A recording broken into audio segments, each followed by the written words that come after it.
Mga kapuso, tagumpay ang San Beda Red Booters na depensa ng kanilang corona sa men's football tournament sa NCAA Season 99. Dahil yan sa goal ni Amir Amingalan sa huling minuto ng championship game kontra sa Benilde Blazers sa Rizal Memorial Stadium. Ang final score, 1-0. Sa awarding ng Season 99, pinangalanan si Amingalan bilang Most Valuable Player. Nakuha naman ng kanyang teammate na si Kirk Eman-C ang Golden Boot matapos maging leading scorer ng season sa kanyang 6 goals.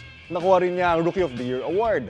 Mula din sa Red Booters ang Best Defender, Best Goalkeeper, pati na rin ang Coach of the Year. Kapuso, para laging una ka sa mga balita, bisitahin at mag-subscribe sa GMA Integrated News sa YouTube. Sa mga kapuso abroad, samahan nyo kami sa GMA Pinoy TV at sa www.gmanews.tv.